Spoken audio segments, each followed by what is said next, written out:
Welcome to this Explainer. I've got to say, I'm absolutely thrilled you're here today because we're about to completely dismantle pretty much everything you thought you knew about one of humanity's most notorious habits. See, when we think about smoking today, we instantly picture, modern industrial habits, convenience store counters, mass market consumerism, all that stuff. But today, we're reframing that entirely. We're diving way, way deep into the past to uncover smoking not as this modern vice, but as a deeply ingrained, incredibly ancient human behavior. All right, let's dive into this. It's a super simple question, right? When did humans actually start smoking? If you ask most people, they'll probably tell you it started with modern tobacco, or maybe colonial trade routes, or, the dawn of agriculture. But they would be entirely wrong. The desire to inhale smoke doesn't start with any of those things. It might actually be hardwired into our species on a level so incredibly deep that it predates civilization itself. I want you to just picture this scene for a second. It's 50,000 BC. The sun just went down. There's obviously no Netflix, no smartphones, definitely no existential dread about your email inbox.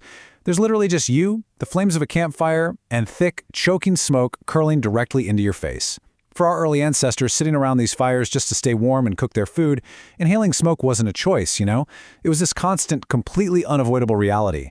It was, basically, humanity's original air quality situation. Now, just think about how far back this unavoidable relationship goes. Over at Wonderek Cave in South Africa, we actually have evidence of controlled fire from roughly 1 million years ago. That's Homo erectus, our earlier cousin. So for hundreds of thousands of years, every human and pre-human ancestor breathed in wood smoke every single day. And this inescapable exposure eventually leads to intentional use, like the 12,000-year-old tobacco seeds found in Utah or 500 BC cannabis in the Pamir Mountains. But how exactly do we get from just breathing regular wood smoke to intentionally smoking psychoactive plants? Well, the answer is actually hiding right here in our own biology. When you burn organic matter, you don't just get carbon dioxide, you get a whole cocktail of compounds. And early humans lived in wild environments completely surrounded by psychoactive plants. So our ancestors were absolutely 100% getting accidentally high around the campfire. And here's why it worked so brilliantly. The human brain has an endocannabinoid system. Now, these receptors didn't evolve because of cannabis. They're just there to naturally regulate things like your mood, your memory, your appetite. So when an ancient human accidentally inhaled burning cannabis, their brain didn't freak out. It essentially just said, "Oh, hey, I've been waiting for you." It was a highly, highly pleasant accident. Section 1. Unearthing the ancient evidence. Finding proof of this ancient behavior? Yeah, it's not easy. While a stone tool from 3 million years ago is basically indestructible, things like a wooden pipe or a leather pouch of dried herbs, those rot away in just a few centuries. But despite that, archaeologists have still managed to uncover some truly mind-blowing physical proof.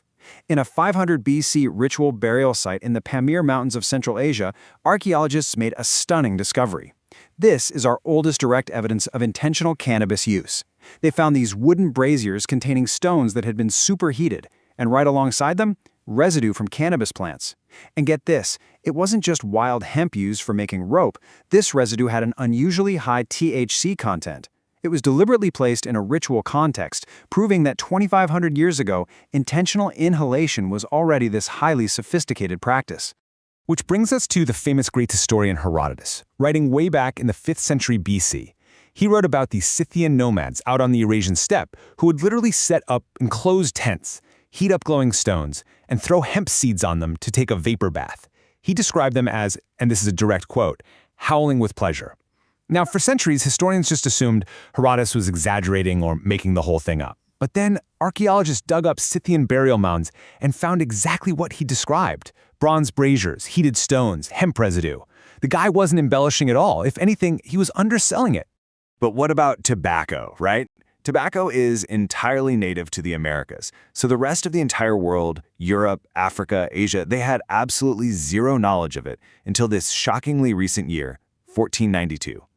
When Christopher Columbus arrived in the Caribbean, he and his totally baffled crew noted indigenous men and women walking around with these glowing sticks of dried leaves, just inhaling the smoke. Naturally, the crew tried it themselves within a matter of weeks. But for the indigenous people of the Americas, this was already a practice stretching back thousands and thousands of years. Section 2. The fourth biological drive. Okay, Remember that timeline we talked about earlier?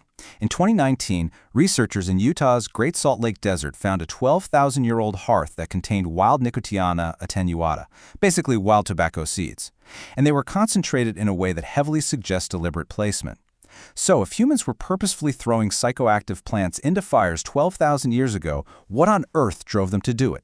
The crucial point is explained by this fascinating concept, the intoxication hypothesis.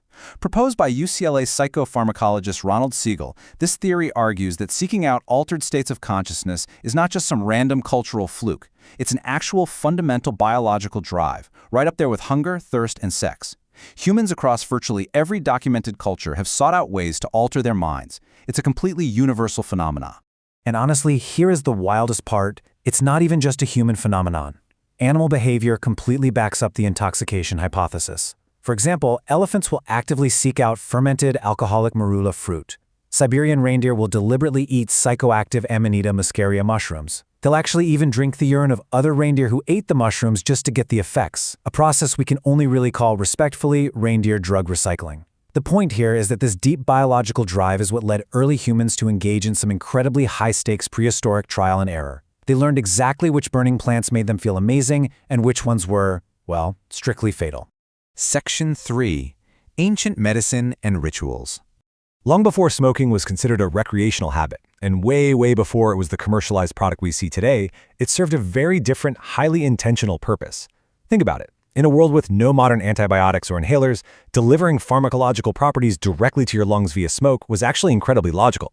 Look at the Ebers Papyrus from ancient Egypt around 1550 BC. It literally prescribes inhaling the smoke of herbs like henbane to treat lung issues. Hippocrates over in ancient Greece wrote about inhaling herbal vapors. And over 3,000 years ago, ancient Indian Ayurvedic medicine documented dhumapana, which translates directly to smoke drinking, where they use specific medicinal herbs in these really sophisticated, refined protocols. Why? Because, quite simply, it worked. But beyond medicine, there was survival. For early humans, isolated individuals died, but cohesive groups survived. So when an ancient group sat together in a closed space and collectively entered a shared altered state from breathing smoke, that wasn't just a prehistoric party. Modern neuroscience shows us that shared, synchronized rituals massively increase group trust and identity. The ritual smoke circle was literal social technology. It was the crucial infrastructure that kept ancient groups bonded and alive in a really dangerous world. Section 4. The Commercial Tobacco Shift. So how did we get from this sacred, medical, and socially cohesive practice to the catastrophic global health crisis we have today? This is where we see one of the largest, most dramatic chasms in human history. Think about the ancient shaman. For thousands of years, indigenous cultures treated tobacco with deep reverence. It was sacred, it was highly disciplined, and it was used to forge a communal connection to the divine or the spirit world. Now, compare that to the 20th century tobacco executive. Within just 4 centuries of contact, European industrialists took this ancient practice and just mutated it into a mass-market consumer product. They chemically engineered it to be as highly addictive, physically destructive, and financially extractive as humanly possible. Both of these figures worked with smoke, sure, but absolutely nothing else about their intentions was the same. So, I want to leave you with this somewhat provocative thought to ponder. The next time you step outside on a crisp autumn evening, or you're sitting around a summer campfire and you catch that distinct whiff of wood smoke, what are you actually participating in? You aren't just smelling a fire, you are actively tapping into a 100,000-year-old unbroken thread of human experience. You are breathing the exact same smoky air that sparked the curiosity of our oldest ancestors and fundamentally changed human culture forever. Thanks so much for joining me on this Explainer today, and remember, keep questioning the history of the everyday things around you.